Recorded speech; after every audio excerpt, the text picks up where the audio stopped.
ಗಡಿ ಬಿಡಿಲೆಲ್ಲೋ ಹೊರಟಿದಾರಲ್ಲ, ಸ್ನಾನ ಮಾಡ್ಕೊಂಡು ಪೂಜೆ ಮುಗಿಸಿ ಹೊರಟಿದ್ದಾರೆ ಅಂದ್ರೆ ಯಾವುದೋ ಪುಣ್ಯಕ್ಷೇತ್ರಕ್ಕೆ ಹೋಗ್ತಾ ಇರಬೇಕು.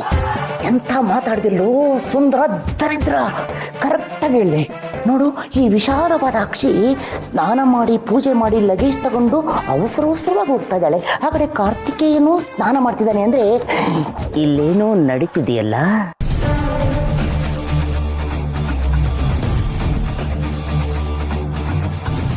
ರೇ ರೇ ಬಂದೆ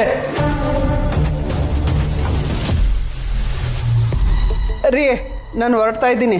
ರಾತ್ರಿನೇ ಹೊರಟ್ರೆ ಬೆಳಿಗ್ಗೆ ಅಷ್ಟೊತ್ತಿಗೆಲ್ಲ ಕುಕ್ಕೆ ಸುಬ್ರಹ್ಮಣ್ಯಕ್ಕೆ ಹೋಗ್ಬೋದು. ದರ್ಶನನೂ ಚೆನ್ನಾಗಾಗುತ್ತೆ. ಧನಲಕ್ಷ್ಮಿ, ನಾನು ಬರ್ತೀನಿ ಕಣೆ. ಏನು ಬೇಕಾಗಿಲ್ಲ. ಈ ಮನೇಲಿ ನಾನು ಒಬ್ಳು ಒಂಟಿ ಅಂತ ನನಗೆ ಚೆನ್ನಾಗಿ ಗೊತ್ತು. ನಾನೇ ಹೋಗ್ಬಿಟ್ಟು ಬರ್ತೀನಿ. ಅಮ್ಮ ಹೊರಟಿ ಆಗ್ಲೇ? ಹೂನಮ್ಮ, ಮನೆ ಕಡೆ ಹುಷಾರ್ ಕಣೆ. ಲೇ ಒಬ್ಳೆ ಹೊರಟಿದ್ಯಾ? ಬಸ್ ಫ್ರೀ, ಹೋದವಳು ತೀರ್ಥಯಾತ್ರೆ ಅಂತ ಅಲ್ಲಿ ಹೋಗ್ಬಿಡ್ಬೇಡ. ಹೋಗಿ ದರ್ಶನ ಮುಗಿಸ್ಕೊಂಡು ಅರ್ಕೆ ತೀರ್ಸ್ಕೊಂಡು ನೇರ ಇಲ್ಲಿಗೆ ಬಾ. ಆಯ್ತು, ನೀವು ಹೇಳ್ದಾಗೆ ಮಾಡ್ತೀನಿ. ಒಟ್ಟಾರೆ ಈ ಮನೆಗೆ ಸೊಸೆ ಕಾಲಿಟ್ಟು ನನ್ನಿಂದ ನನ್ನ ಮಗನ್ನ ದೂರ ಮಾಡ್ಬಿಟ್ಲು.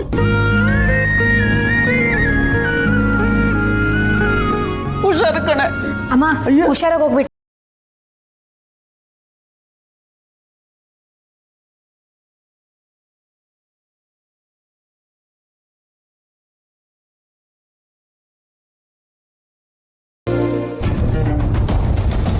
ಅಂದ್ರೆ ನಮ್ಮ ವಿಶಾಲವಾದ ಅಕ್ಷಿ ಕಾರ್ತಿಕೇಯನನ್ನು ಬಿಟ್ಟು ಒಬ್ಬಳೇ ಹರಕೆ ತೀರ್ಸಕ್ಕೆ ಕುಕ್ಕೆ ಸುಬ್ರಹ್ಮಣ್ಯಂಗೆ ಹೋಗ್ತಾ ಇದ್ದಾಳೆ ಅಂತಾಯ್ತು.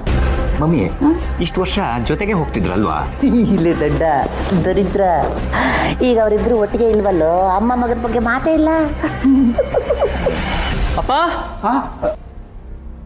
ನಾನು ಕುಕ್ಕೆಗೆ ಹೊರಟ್ಬಿಡ್ತೀನಪ್ಪ. ಇದೇನು ಮೊನ್ನೆ ಒಬ್ಬನೇ ಹೊರಟಿದ್ಯಾ?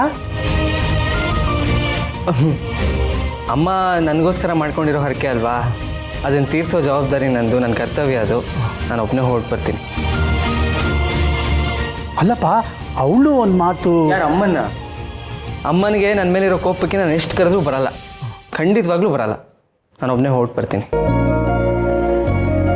ಹುಷಾರಪ್ಪ, ಬಸ್ಸಲ್ಲಿ ಹೆಂಗಸರಿಗೆ ಫ್ರೀ, ಸಿಕ್ಕಾಬಟ್ಟೆ ರಶ್ ಇರುತ್ತೆ, ನೋಡ್ಕೊಂಡು ಹೋಗಪ್ಪ.